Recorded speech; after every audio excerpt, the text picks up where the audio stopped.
الغربة وجرح الوطن. كتب كلمات مجاهد علي محمد ناصر الحسني وهو مغترب في المملكة العربية السعودية. معاناة الغربة وجرح الوطن. سلام مني يسألكم عبر الرسالة يملا تويتر مع فيسبوك وانستغرام. سلام مني يسألكم عبر الرسالة يملا تويتر مع فيسبوك وانستغرام. من بويا زان ما عاد شي في الهوى سالي قد الزعل وسط قلبه أو الحزن أكظم. فنسأل الله أن يحفظ لي الغالي في مسكنه في وسط قلبي مع الصمام. في مسكنه في وسط قلبي مع الصمام. القلب ملكك وقبضه وطاح علي أنت الذي حبك الخافق وذي بكام. والمغترب ما لقي لا حل طوالي سنة مع الأهل وارباع في ربا الدمام. ونجمع نسافر ولكن ما دفع مالي كودي أجدد بهوايا ما هو علي الزام. كودي أجدد بهوايا علي الزام. المغترب فيهم ومشلل ثقالي كني محمل نقوم يا أخوان أوضركم. أسأل من الله يزيل الهم من بالي الوضع خربان حتى النوم ما بنام.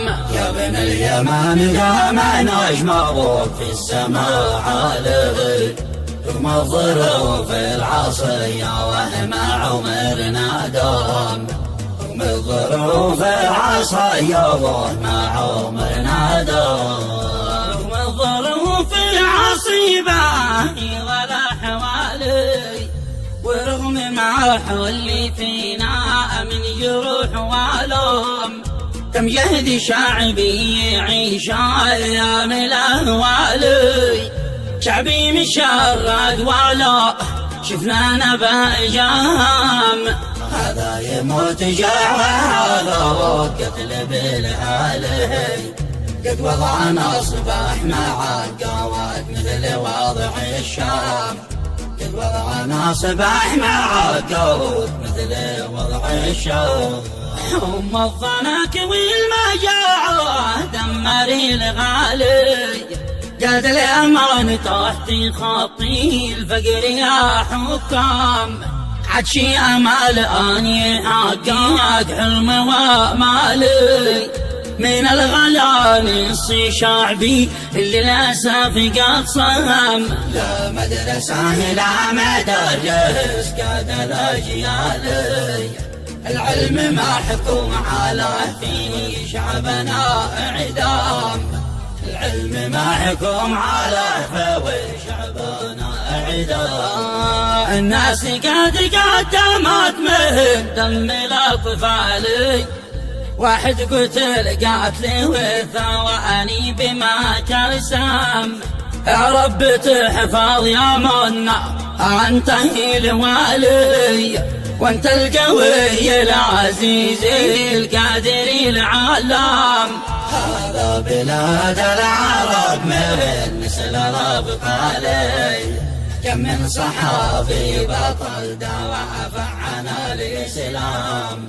ختامها بالصلاة وسمع دوالي على محمد عدد ما تجمله أرقام. على محمد عدد ما تجمله أرقام.